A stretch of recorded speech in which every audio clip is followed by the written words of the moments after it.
Hi, Ray Hayden here, and this video is being shot on the front-facing camera of my ZTE Axon 7 phone. I'm using my Rode R-O-D-E external microphone, my lavalier microphone, and it has a 20-foot thin wire. Don't like that, but it's a great wire because it gets the job done.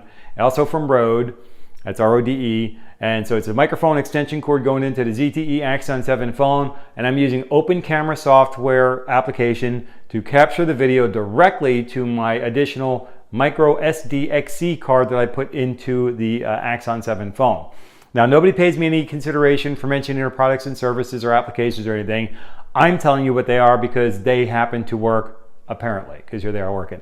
Now, this is a timely video, and I don't like making timely videos because they have a short shelf life. Now, even though that's fun to say, I don't like making these videos specifically for that reason. I like to make videos that are evergreen and last a very long time and are still relevant. That's the kind of videos I prefer to make. However, there's a lot of thunderstorms and lightning and very, very frightening going on out here right now in Southeast Florida. I've been watching storms ever since Hurricane Harvey. Actually, I've been watching storms for decades. But since Hurricane Harvey was over there beating up on Texas, not very nice Harvey, I've been watching the storms coming off the African coast. I watch storms as we have satellites that look over the African continent, and you can see the cloud cover as it comes from the ocean on the other side. Is it Indian Ocean? I don't even know what it is. But you can see the storms kind of like doing their little dance across the African continent. They hit the Atlantic Ocean over there by what used to be called the Cape Verde Islands. Now they're called the Cabo Verde Islands, whatever. And that is like a birthplace of hurricanes, apparently, because they happen often enough over there. Now what happens is they come traipsing across the Atlantic Ocean, building up strength and energy from the hot waters of the Atlantic Ocean closer to the equator. Then they come up to the United States and kind of slap us around just to keep us honest. What I had been watching became Hurricane Irma. I initially was not even concerned about Hurricane Irma because I thought, just like the report said, that it would curve off to the north. Now, I didn't think that it would curve off as soon as the report said, and now it's like Monday morning quarterbacking because you don't know what I was saying and when I was saying it, so I could be making it up. But trust me, I'm not going to lie to you. It's like ridiculous. But I thought that Hurricane Irma would stay lower longer, but I still thought that she wouldn't hit the coast of Florida. I thought that she was going to curve before she got to Florida and go back up into the Atlantic Ocean, which is what I was hoping for as well. But what I saw, and nobody else was talking about it, and it's still there. There's a storm, now it's north of Hurricane Irma, but it was, I still say, I'm looking at it on the screen right now, it's still there. But a few days ago, or a week ago, it looked like a little tiny hurricane spinning around.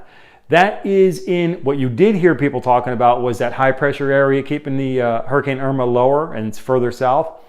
This storm, but not really a storm, it didn't have enough of the convective energy and other things. I'm not a meteorologist, okay?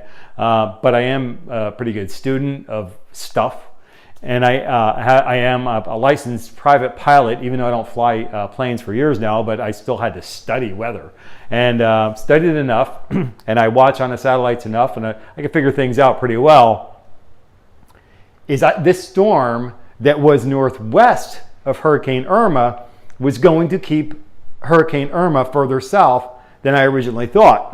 I still thought that Hurricane Irma, I thought that would kind of rain itself out or whatever, and maybe it would go out to the northeast Atlantic somewhere and just kind of be gone. And then I thought Irma would follow that out.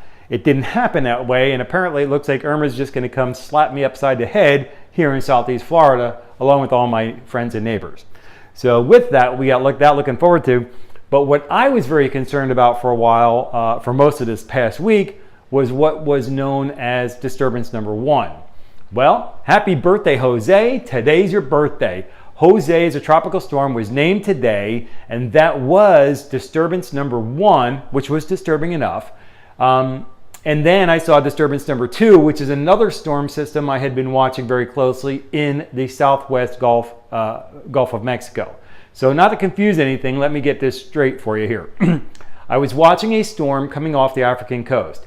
It became Hurricane Irma, right? I wasn't concerned about that because just like the other, the real news reporters out there, the real weather professionals, I thought Irma was going to go north. I did not believe them, and I did not think that it was going to turn north as soon as they were saying that it was going to, and lo and behold, it didn't. I did think that it was going to turn north before it hit the coast of Florida, but that Florida was still going to southeast Florida was still going to get nailed with some rain and winds and stuff like that, because the southeast, coast of Florida kind of sticks out. It sticks out further east than the rest of Florida. Florida kind of goes northwest, the coastline. If you look at Florida and you look at it north-south and everything, you'll see what I'm talking about. Southeast Florida really sticks out southeast. And so because of that, we can get whacked by some wind and rain and everything from these storms that kind of go that way and then follow the Gulf Stream, which makes just peachy sense because that's a lot of hot water. The wind is blowing that direction too, kind of makes a perfect scenario to take the storms off out into the Northeast Atlantic where they can do no harm to anyone anywhere, hopefully. Okay, so anyway, so Hurricane Irma is coming across, but there was a storm that nobody talked about. I didn't see anybody talking about it anywhere along the way in the last week or so, and you probably didn't either if you think about it. I'm gonna tell you about it. Northwest, this is Irma right here. Northwest of Irma, there was a storm that looked, if you looked at the water vapor charts, it looked like a little hurricane spinning around. It didn't have all those delicious ingredients that would make it a hurricane or a tropical storm or anything else, but it was still doing that. The swirling thing in the exact same shape and direction of a hurricane. So, or a tropical storm. So that, if you looked at the wind and the way the winds were going, the vents from this, the wind comes in, it spins up, and it vents out the top. Okay, so now you know. The winds and all that were still going to be pushing Irma south. I mean, there was just no way because of the high pressure area that they did talk about. This storm was sitting right there inside the edge of that high pressure area. It was going to be a guarantee that Irma could not make a turn. Okay, right now, that storm is northwest of Irma, and it is a storm. I see some water vapor going up in there and firing off a couple of storms, but it's just not strong enough to do anything, but it's still going to keep Irma more to the south. And she can't make a turn just now because of that. However, from this, now let's go to step back to Tropical Storm Jose for a minute. That was disturbance number 1, became Tropical Storm Jose, and that's the thing I was worried about the whole time because I figured that Irma would possibly do some kind of damage to southeast Florida. But once the damage is done, then we got to worry about wind, rain, and additional things after the storm. It's like the storms after the storms. The first day is usually bright, sunny. It's a beautiful day, hotter than anything, and just miserable because you're all humid and everything, and power's out, the air conditioner doesn't work or anything. It's just a nightmare and a half after the storm comes by. But it's still not raining. A couple of days later, something happens, starts raining again, and because of the leaks in the roof and everything else that have happened during the storm, then the real disaster takes place, and we got to start ripping wallboards out and everything else, just like they're doing in Texas. Unlike Texas, we don't have the rising water 4.5 feet up into the house. What we do have is water comes in and goes out, kind of like a wave. All right, kind of goes in like a sandbar kind of thing. Water washes over the sandbar. Oh, how cute! But the damage has already been done. The other thing that we have is some structural damages done to our houses, and then water intrusion comes in from rain and things of that nature, wind and rain and stuff after the fact.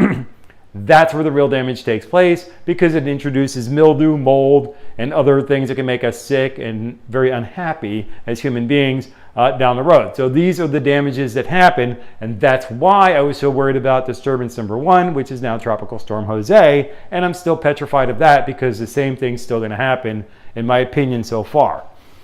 Now, back to the southwest coast of the Gulf of Mexico. In the southwest corner of the Gulf of Mexico, they just gave a number and a name, not a name, but it's tropical depression. They titled it a tropical depression because it meets the requirements of being called a tropical depression. It meets all the delicious ingredients. And now it's 13. So tropical depression number 13 is there in the southwest corner of the Gulf of Mexico. You may or may not have been watching it. You may or may not have cared, but I've been watching it for a week or so. And that little thing's been firing off storms like crazy. I also watch the Yucatan Peninsula because a lot of storms, just like Harvey, will start right there at the tip tip of the Yucatan Peninsula. And even if they're not a named storm, even if they're not a big to-do or whatever, they still make a whole lot of rain and wind and misery. Even if it's not a tropical storm per se, it still makes it a little bit of a rough spot for a lot of people. Doesn't have to be necessarily a hurricane to get that done, because it could be severe thunderstorms that end up making their way onto land where people, I don't know, live. So, anyways, that's still firing off storms. Here's the thing that bothers me about it. If it moves a little bit further to the east, or if it gets caught up with the winds blowing further to the north, it's coming over to the northeast and it's coming over towards Florida, where Irma is set to make her turn and come pretty much right over Florida at this point. So with that, we're looking at a triple threat of all kinds of wind and rain and nonsense from these storms. I don't know if Tropical Depression 13 is going to specifically itself make it over here, but it sure is. I'm looking at the water vapor map, the loop. I'll put a link down below in the description. So I'll give you a link to the National Hurricane Center, NOAA website. I will give you a direct link to the water vapor loop, and I'll give you another one. There's another loop that I think is interesting for you to see. It's called the Funktop, which is just a funky name, and it's just fun to say, the Funktop loop. And you look at that and you can see what's going on there. And I'm going to give you another link directly to another satellite image. And this is an infrared one, and it looks over the continent of Africa. And you can see the line of storms that I usually go to look at when I kind of worry how much my pucker factor ought to be when a storm's headed our way with what's coming up behind it. Now, I'm not very happy right now because I see a whole bunch of friends traveling across the continent of Africa, aiming for the Atlantic Ocean so they can just get strong and powerful and come over here and beat us up some more. So with that, I'm going to wrap this video up. Check the descriptions below. My current issues that I'm concerned with are Hurricane Irma, because right now it looks like it's going to come very close to my house. By the way, that's the west, and Hurricane Irma appears like it's going to pass too close to me, to the west of where I live. The second thing is Tropical Storm Jose is slated to become powerful enough to be a hurricane. I don't know if it's going to be a major hurricane, but it might be a Category 1. And Hurricane Wilma in 2005 did a lot of damage to this area and was just a Category 1 storm. Tropical Depression number 13. Tropical Depression number 13 may or may not directly come over Florida, but it is spitting out just tons and tons of moist air, which and spawning a whole lot of storms. Looking at the loop here that I'm going to give you the link to below, and that's sending stuff directly over Florida as well as I speak. With that, the other thing I'm watching is the storms that are coming across the continent of Africa. Check the links below. Check those out. Let me know what you think about it. Make some discussions or comments below. Thanks for watching, and until I catch you in the next video, take care and be well.